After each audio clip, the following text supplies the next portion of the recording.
She mocked him online, called him broke, and made him the face of internet shame. 2 years later, she married a rich mysterious investor who swept her off her feet, but on their wedding day, he gave her a surprise that broke her more than he ever was.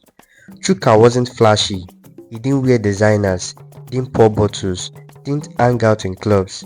He was the kind of guy who wore clean shirts, saved money, and believed that hard work would eventually pay off.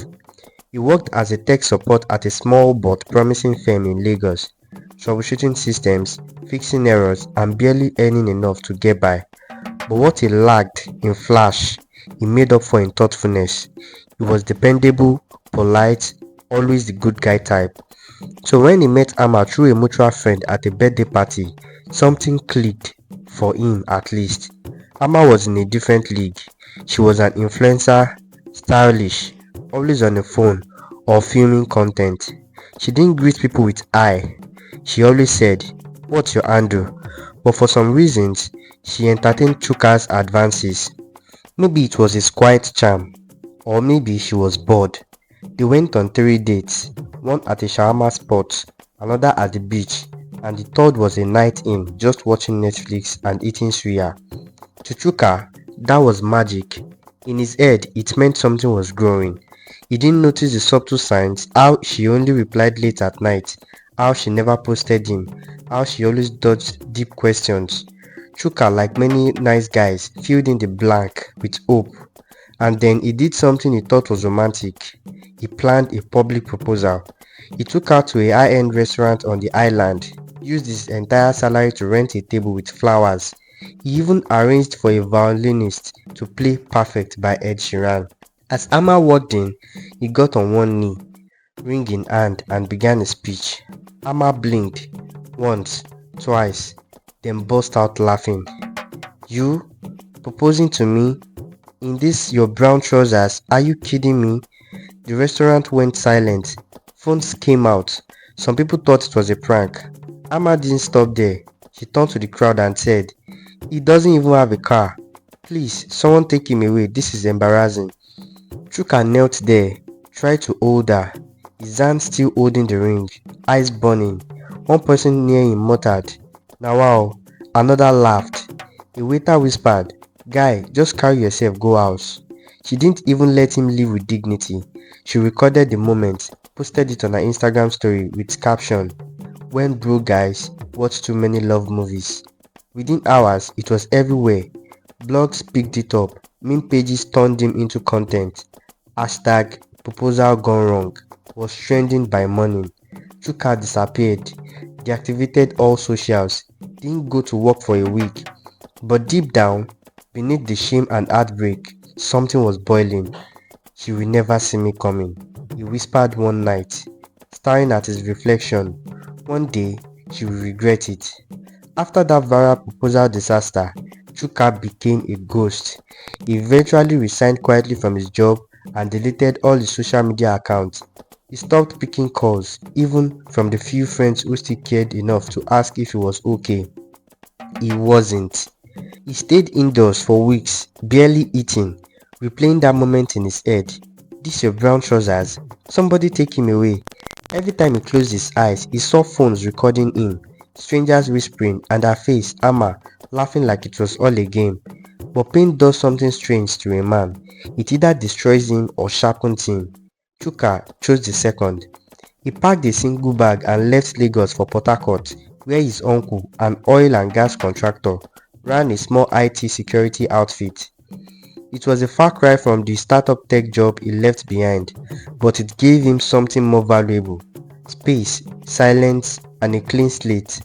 In the next 18 months, Chuka did what most people only talk about on New Year Eve. He reinvented himself. No more baggy trousers or 1000 naira barbershop fades. He began dressing like he already had money.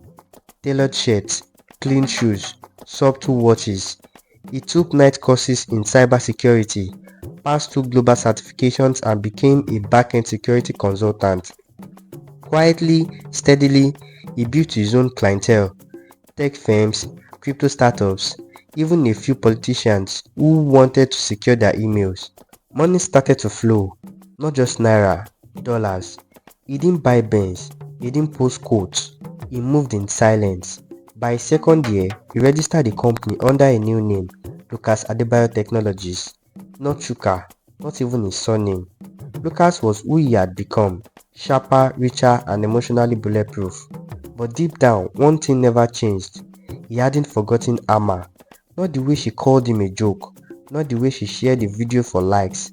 And when he randomly scrolled through his old friend pages one night, curiosity got the better of him. He searched for her. She was still active, still posing, still influencing. But things had changed. She had fewer brand deals now. Rumors were flying that she dated the fraudster who scammed her and left her in debt. She was now pushing skincare routines and soft girl life content from a smaller apartment. But she still had the same air about her. Still loud, still vain, still convinced she was untouchable. Chuka leaned back in his chair that night and smiled. "You destroyed me once," he said quietly. "Now I will give you one thing you can't resist, and take back everything you value." Lucas returned to Lagos, but as someone else entirely. He drove a black SUV now, wore designers, but softly.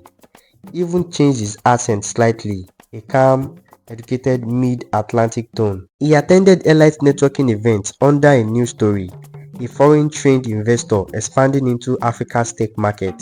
He even created a fake LinkedIn profile, Lucas Adebayo, CTO, Adebayo Capital Group, Dubai, and Lagos ate it up. He was the kind of man women dreamed of meeting, low-key rich, gentle, not flashy, and full of investment wisdom. So when he bumped into Amma again, outside the high-end lounge in Victoria Island, it took her exactly 6 seconds to smile. "Oh wow, you look familiar," she said. Chuka kept his face blank and replied, "I get that a lot." She smiled again and asked, "Are you from the UK?" Chuka replied, "I grew up there and Canada." He lied smoothly, and just like that, she was hooked. Amma didn't stand a chance. The moment Lucas flashed his faint, mysterious smile and adjusted the sleeves of his white shirt, she was already imagining the hashtag "soft life wife." They started chatting that same night. He played it smooth, not too eager, not too cold. When she asked what he did for work, he gave her just enough to impress her without sounding like he was bragging. "I handle a digital security architecture for emerging markets. It's boring stuff." Amma's eyes widened. She didn't understand the word, but she had money, serious money. And Lucas, he made sure she never paid for anything again. Ubers handled, dinners covered, and not at shawarma joints. He took her to places with no menus, flowers sent on Thursdays, weekend getaways, subtle, tasteful, and exclusive. Amma posted cryptic stories, a man's wristwatch, 2 glasses of wine, soft music playing. Caption, "God when," but never once did Lucas push for sex. In fact, he never even touched her. Amma tried once, late one night in his Lekki apartment after they had laughed over a bottle of red wine. She leaned in to kiss him. He put away gently and smiled. "Let's not rush this. You are not a fling to me." That line alone made her fall deeper. She told her best friend, "I think I finally met the one. You know, the kind of man who knows his worth. Not like that jobless clown that tried to propose to me back then." Lucas heard that. He heard everything. Because Amma didn't know, he had a second phone, and every call made in his apartment was recorded through the smart speaker system he installed himself. It wasn't about paranoia, it was about evidence. By their third month together, she started introducing him to her friends, cautiously at first. Lucas made an impression, always well-mannered, always reserved. He knew exactly what to say to charm the aunties and confuse the enemies. At her birthday dinner, he surprised her with a MacBook, a Versace clutch, and a handwritten note to the new beginnings, and the queen who deserves more than the world has ever given her. Amma cried that night, real tears. She called her mom and said, "Mommy, this one is different." Her mother said, "Don't let him go. People like that are rare." Lucas began to pull away, slightly, just enough for her to panic. He would even delay replying to messages, claim to be in Abuja or Dubai for work. Amma started to feel the fear, and that's when he dropped the bait. You know, I've never really believed in marriage, but with you, I'm beginning to rethink everything. She was in the kitchen when the message came in. Amma jumped on it like a drowning woman catching a rope. She was so happy. She started bringing it up more in every conversation. What do you think about destination weddings? Would you want a big wedding or something private? She always asked. Lucas never gave a straight answer. He let her build a fantasy herself. 3 weeks later, he told her to pack a bag for a weekend trip. No explanations. They flew out to Cape Town, private Airbnb, ocean view.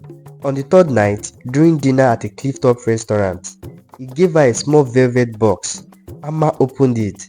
It wasn't just a ring.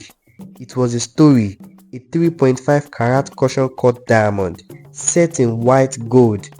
It sparkled like the ones she used to repost from celebrity pages. She screamed. She cried. She said yes 5 times before he even asked. She took 17 selfies that night, but posted none. He made her promise, no social media till after the wedding. I'm a private man, he said. This is just for us. And she obeyed. For once, Amma kept her love life offline. Everything that was happening was too perfect. It was just too perfect. A dream she never thought she would have. Not after all her dating scandals. Not after the trolls. Not after the brands that dropped her. Finally, she thought she was being chosen. 2 months later, a small classy perfect beach ceremony was organized in Zanzibar. Just 25 guests were invited, mostly his connections, none of ours. Amma wore a fitted off-shoulder gown, held a bouquet of white orchids and walked barefoot across sand like she was in a fairy tale. Lucas wore all white. He said the vows like a man of peace. But what Amma didn't know was that everything has been orchestrated. The priest wasn't real, just a friend from South Africa who owed Lucas a favor. There was no legal papers, no registry stamp, no marriage license, only pictures, videos, and her dreams. That night, Amma slipped into her lingerie and whispered as she walks out of the bedroom, I'm ready now. She stepped into the bedroom, but the bed was empty. Lucas was gone. Only one thing waited for her, a neatly folded piece of paper. He unfolded it, confused, and the note said, this marriage was never real, just like your love. Chuka. At first, Amma didn't panic. She read the note and blinked, confused, slightly boozed from the champagne they had earlier. Maybe it was a prank, some kind of weird honeymoon joke, a test of love. Chuka? Who is Chuka? She read the note again. Her heart dropped. No wallet, no passport, his suitcase, gone. She rushed to the villa entrance barefoot and called the front desk. My husband stepped out. Did anyone see where he went to? The receptionist interrupted politely. Ma, you checked in alone. You arrived yesterday by yourself. What? That's not true. Check your cameras. He was right beside me. There is no one else in your check-in form, ma'am. Amma froze. She ran back to the room, searched every drawer. No document, no boarding passes, no wedding contract, no trace of him. Then it clicked. He never let her post his face online. He never let her handle his ID. He never introduced her to his family. The priest, he had a South African accent. Could have been anybody. Her bridesmaid, she didn't have any. He said he would plan everything. She didn't want to stress it. She was too in love. Amma fell to the ground, mouth open. No tears yet, just silence.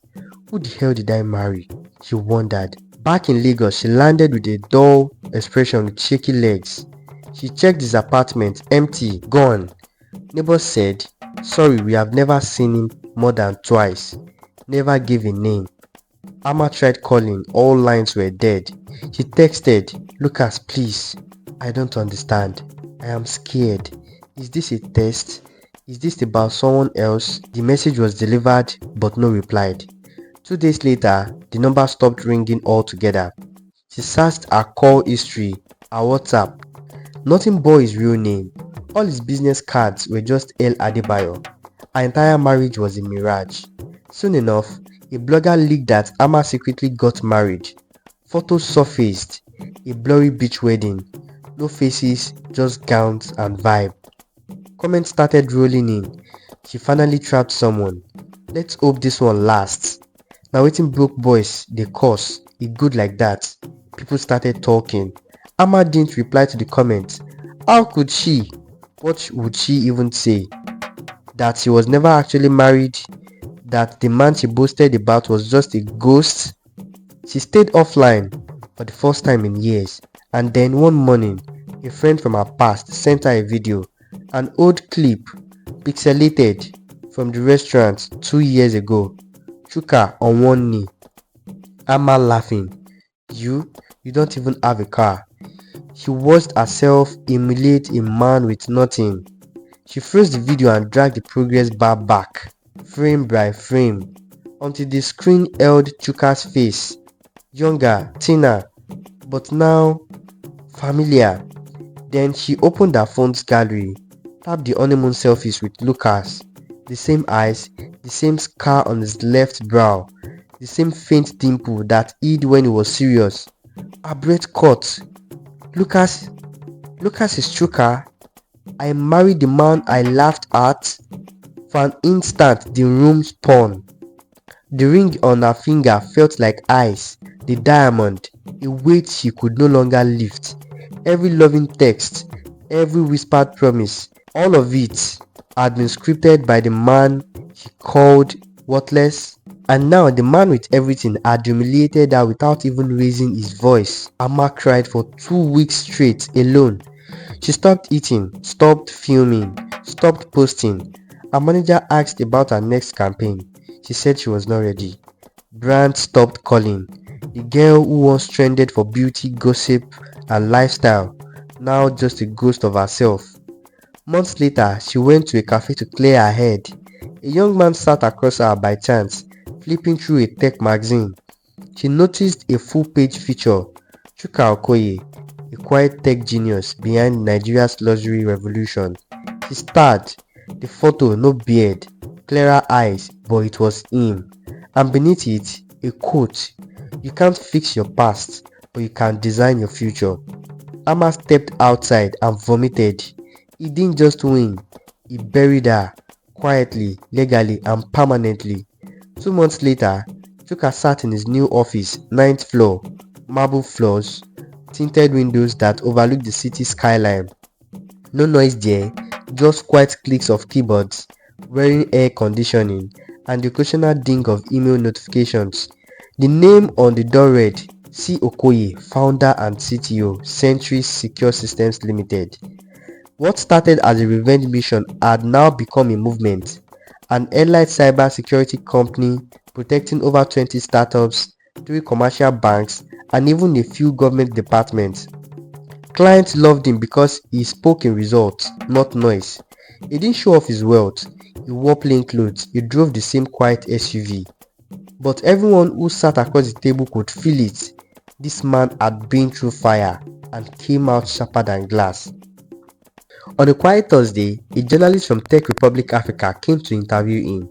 She asked all the usual questions: how he started, what his vision was, challenges in the tech space.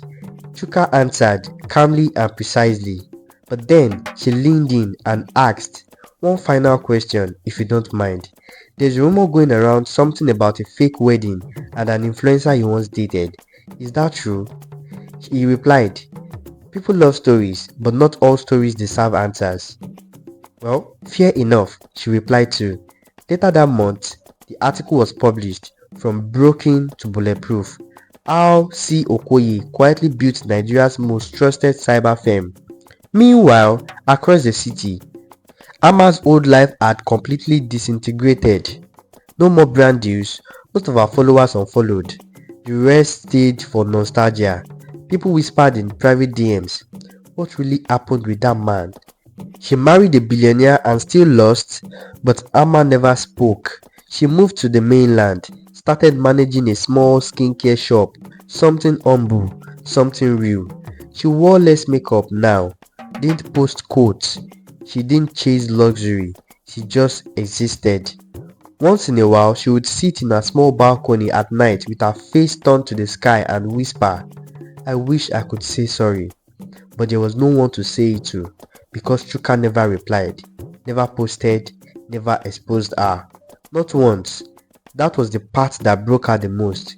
She didn't even want revenge to be loud. She just erased him from his world completely.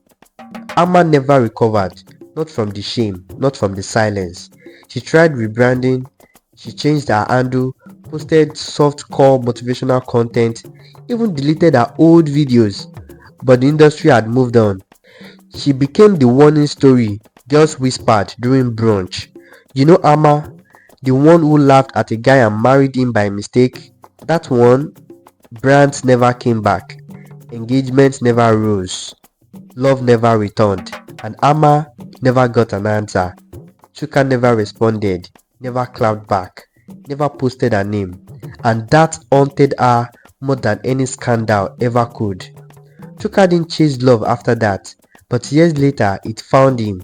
It wasn't loud, no grand gestures, no laces, just a woman who saw the scars and stayed. And this time, he didn't run. Some victories don't need noise, some revenge doesn't need fire. Sometimes, the loudest echo is silence and success.